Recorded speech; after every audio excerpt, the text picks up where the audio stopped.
सो NEET 2026 का paper बहुत पास आ चुका है और बच्चों का स्ट्रगल ये हो रहा है कि उनको क्वेश्चन सॉल्व करने में, न्यूमेरिकल सॉल्व करने में प्रॉब्लम आ रही है। स्पेशली जब वो घर जाके न्यूमेरिकल सॉल्व करना चाहते हैं तो उनसे वो क्वेश्चन बनते नहीं हैं। टेक्निकली अगर हम बात करें, जैसे फॉर एग्जांपल केमिस्ट्री की अगर मैं बात करूँ, तो बहुत सारे फॉर्मूले हैं भी नहीं जिनसे बच्चे डर रहे हैं। अगर उनको थ्योरी क्लियर होगा और न्यूमेरिकल वो लगाना चाहेंगे तो हो सकता है।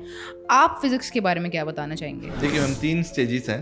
एक होता है कॉन्सेप्ट बिल्डिंग स्टेज, जो बच्चा क्लास में करता है। दूसरा होता है रिवीजन स्टेज, जो बच्चा घर आके नोट्स को रिवाइज करता है, फॉर्मूला को मेमोराइज करता है। और तीसरा होता है एप्लीकेशन स्टेज, जिसमें वो उन फॉर्मूला को और जो कॉन्सेप्ट्स को क्वेश्चंस प्रैक्टिस में अप्लाई करता है, चाहे वो सोल्ड एग्जांपल कर रहा हो या बैक एक्सरसाइज कर रहा हो या पीवाईक्यू कर रहा हो। बच्चा पहला तो टास्क करना ही है, डिसिप्लिन, उसको क्लास में जाना है, कॉन्सेप्ट बिल्ड करना है। दूसरा और तीसरा उसके हाथ में, अब वहाँ टीचर उसके साथ नहीं रहता है। बिल्कुल। इस स्टेज पे क्या होता है कि जब फॉर्मूला उसने रिवाइज कर लिया, ये भी वो कर लेता है, मोस्ट ऑफ द स्टूडेंट। इसको भी फॉर्मूला मेमोराइजेशन में दिक्कत है, भूल जाता है, कितना पढ़ा था फिर से भूल गया, ये हो सकता है उसके साथ इश्यू, भूलने वाला। बट सबसे ज्यादा प्रॉब्लम आती है उसको फॉर्मूला को कहाँ पर अप्लाई करना है। जैसे ही क्वेश्चन आया, ब्लैंक हो गया, मुझे पता ही नहीं है क्या चल रहा है। और जनरली मुझे लगता है फिजिकल केमिस्ट्री में भी बिल्कुल, मैं यही बोलना चाहूंगी कि केमिस्ट्री में, फिजिकल केमिस्ट्री में बच्चे थोड़े से अटक जाते हैं, उनको डर लगने लगता है और एट द एंड उनका सोल्यूशन क्या रहता है कि 3 महीने हैं, मैं फॉर्मूला रट लूंगा और काम हो जाएगा, जो काम होता नहीं है। तो उसी के लिए हम लोग आपके लिए एक स्पेशल सीरीज लाने वाले हैं, विच इज स्टार्टिंग फ्रॉम 1 अगस्त। और उसमें क्या रहने वाला है?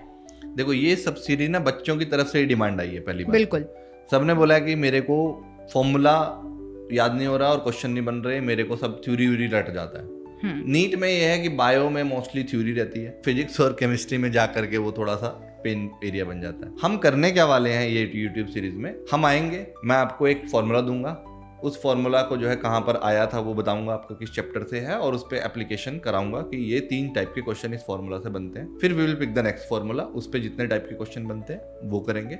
और ऐसे करते करते एक ही लेक्चर के अंदर मैं जितने फॉर्मूला होते हैं उस चैप्टर से और जितने टाइप के क्वेश्चन बनते हैं उसी में समराइज कर देंगे। सो बेसिकली चैप्टर वाइज जितने भी हमारे फॉर्मूलाज होंगे, उससे रिलेटेड हर कोई क्वेश्चन हम आपको सॉल्व कराएंगे, that to live on our channel, that is NEET iQuanta. अगर आप और भी इंफॉर्मेशन चाहते हैं तो वो सारी इंफॉर्मेशन हमारे डिस्क्रिप्शन बॉक्स में भी गिवन होगी। And one more information guys, एक आपके लिए एक स्पेशल बेनिफिट रहेगा, will be sharing you DPPs also, जिसमें हम और भी 10 से 12 क्वेश्चन प्रैक्टिस के लिए देंगे और वो सब शेयर होगा हमारे व्हाट्सएप ग्रुप में, जिसका link is given in the description box. और जितनी भी वीडियोस हमारी है हमारे नीट आई क्वांटा चैनल पे, उन सभी के डिस्क्रिप्शन बॉक्स में वहां पे वो चैनल का लिंक दिया गया है। बायोलॉजी की बात करें, मैम की थोड़ी सी आज हेल्थ कंडीशन की वजह से मैम हमें ज्वाइन नहीं कर पाई है, but same series will be following for chemistry, physics and biology. Last बात, जो भी हम फॉर्मूला रिवाइज कराएंगे, वो जो नोट्स बनेंगे वो भी उसी व्हाट्सएप ग्रुप में शेयर होंगे जो वीडियो के डिस्क्रिप्शन में दिया गया है। तो पहले से व्हाट्सएप ग्रुप ज्वाइन करके रखो ताकि सारे लेटेस्ट अपडेट आपको वहां पर मिलते रहे। एंड फॉलो फॉर मोर, जितना आप अच्छे से करोगे उतना आपकी नीट 2026 की जर्नी स्मूथ रहने वाली है। All the best. Thank you, bye.